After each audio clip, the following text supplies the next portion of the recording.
针对我们日常生活常见疾病，比如感冒、咳嗽、痔疮、小儿便秘、脾虚等疾病，著名中医师针灸匠张宝寻在其《张宝寻妙招按压手穴祛百病》一书中介绍了很多简单易行、实用有效的方法，小编今天整理了其中一部分，和大家分享。1. 感冒，用藿香正气水。夏天感冒发烧首选使用藿香正气水，非常便宜，效果很好。如果忍受不了味道，可以用脱脂棉球吸饱药水后，放到肚脐里做脐疗，效果也很好。另有中医专家提醒，使用藿香正气水注意事项： 1. 饮食宜清淡，服药期间不宜同时服用滋补性中成药。 2. 有高血压、心脏病、肝病、糖尿病、肾病等慢性病严重者，孕妇或正在接受其他治疗的患者，均应在医师指导下服用。 3. 服药3天后症状未改善，或出现吐泻明显，并有其他严重症状时，应去医院就诊。 4. 按照用法用量服用，小儿、年老体虚者应在医师指导下服用。 5. 长期服用应向医师咨询。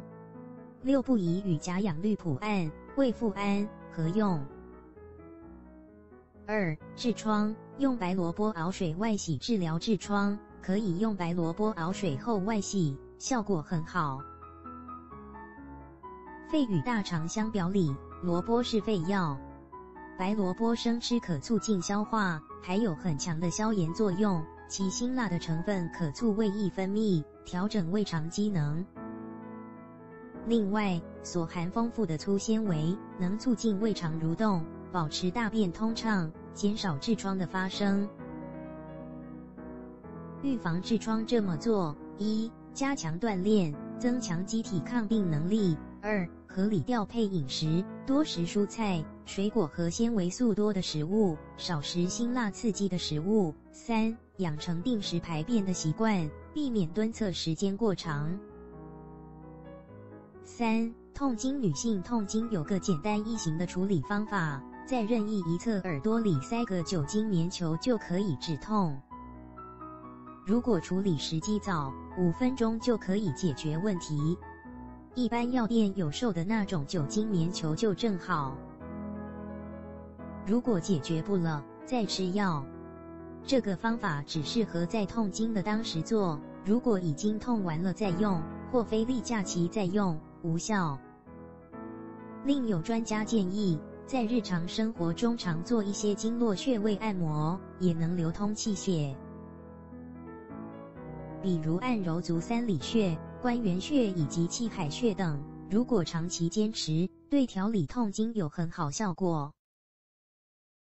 最简单的就是按摩小腹部，能增加小腹腔内脏血运，促进小腹内微循环，具有止痛调经的作用。4. 减肥，敲带脉减肥的同学不要忘了每天拿抓带脉200下，具有很好的瘦腰效果。带脉的具体位置，以肚脐为中心画一横线，以腋下为起点画一条竖线，2条线交点就是带脉穴。不仅如此，敲带脉还能够加快我们经络气血的运行，帮助加速体内肠道的蠕动，对便秘型肥胖的有很好的通便效果。特别提醒，已经怀孕的可不能敲带脉哦。5. 咳嗽，按揉内关穴咳嗽，处理一下图示穴位，内关穴离腕横纹3指，对于各类咳嗽都有快速、临时止咳的效果。使用针灸、按摩都同样有效。此外，按摩心包经的内关穴可以治疗和预防心脏病。心包经到心脏以前要经过肺脏，所以对于哮喘、咳嗽、气管炎、肺炎、肺结核等都有治疗效果，对于普通可有效预防心肌梗死的发生。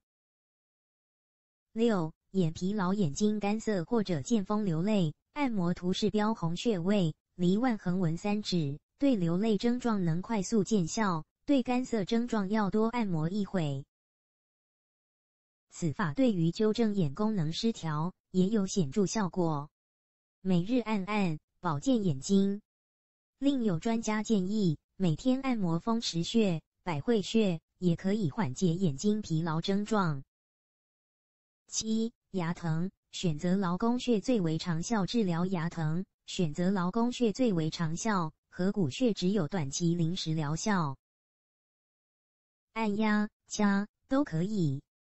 张宝寻介绍，我曾经去农村给一位老太太看病，看好之后，老太太很感激我，就传了一个小偏方给我。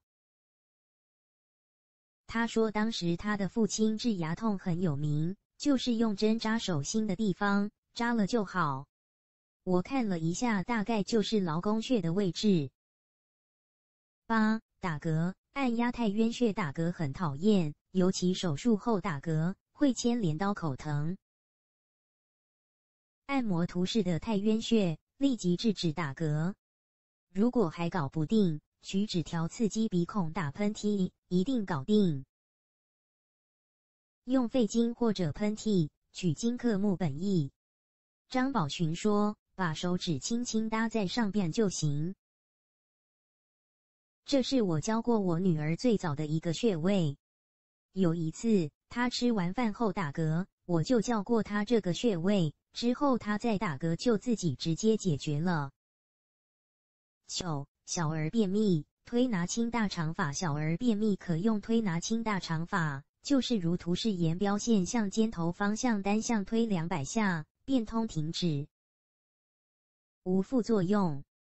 有网友表示，这是一个中医的小方法，大也同样有用，因为刮的就是大肠经。10. 小儿脾胃虚，离心端推大拇指桡侧，根据图中所标位置，自大拇指桡侧由指尖向掌根方向推至少100下，有很好的补脾胃效果。特别提醒，抗生素伤脾胃。中医不太喜欢用抗生素，原因也是在于抗生素对脾胃的伤害很大。我们的肠道里有非常多的有益菌，它们能分解食品，促进身体吸收。如果抗生素进入肠道，就会进行无差别的杀害细菌，会影响肠道里的生态菌系统。